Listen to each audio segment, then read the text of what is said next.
সুপ্রিয় খামারি ভাইরা আসসালামু আলাইকুম। আশা করি ভিডিওটি সম্পূর্ণ দেখবেন এবং বাছুরটি কেমন হয়েছে অবশ্যই কমেন্টস করে জানাবেন। বাছুরটি হলো আমেরিকান ডেয়ারি লিমিটেডের 100% শাহিওয়াল সিন্ধির একটি বাছুর। তো দেখুন বাছুরটির গেটআপ দেখুন, গায়ের রং, উচ্চতা, চুট, নাভি এবং গরুর যে বডি কোয়ালিটি এবং স্যাও বলে আমাদের গ্রাম্য ভাষায়। তো বাছুরটি অসাধারণ হয়েছে, সত্যিই অসাধারণ। তো আপনারা অবশ্যই কমেন্টস করে জানাবেন এবং কে কোথা থেকে ভিডিওটি দেখছেন তারা অবশ্যই জানাবেন। এই গাভীটির পেটে হয়েছে এই বাছুরটি।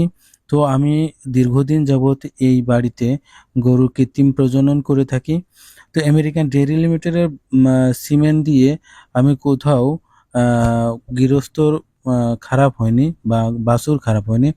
তো বন্ধুরা, যে যেখান থেকে দেখছেন বাছুরটি সম্পর্কে অবশ্যই কমেন্ট করে জানাবেন কেমন হয়েছে বাছুরটি।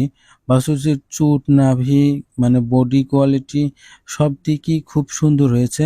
তো এই বাছুরটি পেয়ে খামারিরা এইবার একটু বেশি খুশি, কারণ গত কয়েকবার যে বাছুর হয়েছে আমেরিকান ডেয়ারি লিমিটেডেরই বাছুর, কিন্তু তাদের কাছে এইটি সবচেয়ে বেটার হয়েছে। কারণ আগে শাহিওয়াল বাছুর দেওয়ার পরেও সাদা হয়েছিল, কিন্তু এই বাছুরটি একদম সুন্দর লাল হয়েছে এবং এর গেটআপ সবকিছুই অনেক সুন্দর হয়েছে। কিন্তু বাছুরটি আরো ভালো ছিল, মানে এই খামারিদের ভাষ্য মতে বাছুরটির স্বাস্থ্যবিধি আরো ভালো ছিল, কিন্তু লাম্পি স্কিন ডিজিজ হওয়ার ফলে বাছুরটির শরীর একটু নষ্ট হয়েছে।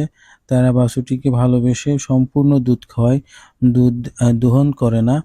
তো বাছুরটি আসলে আমারও খুব ভালো হয়েছে, মানে ভালো লেগেছে। ভালো লাগার কারণেই আমি বাছুরটি ভিডিও করে আনছি যে সবাইকে দেখাবো বা আমার ইউটিউব চ্যানেলে ছাড়বো। তো বন্ধুরা, যারা যে এখান থেকেই ভিডিওটি দেখছেন তারা অবশ্যই কমেন্টস করে জানাবেন যে বাছুরটি কেমন হয়েছে। আর আমার এই চ্যানেলটি যদি সাবস্ক্রাইব না করে থাকেন তাহলে অবশ্যই চ্যানেলটি সাবস্ক্রাইব করে পাশে থাকবেন। তো বন্ধুরা, এডিএল কোম্পানির বীজ দ্বারা কৃত্রিম প্রজনন করে আমাদের বাংলাদেশের প্রাণী সম্পদ খাত দিন দিন উন্নতি হচ্ছে। আশা করি আপনারা পাশে থাকবেন, আমার চ্যানেলের ভিডিও দেখবেন।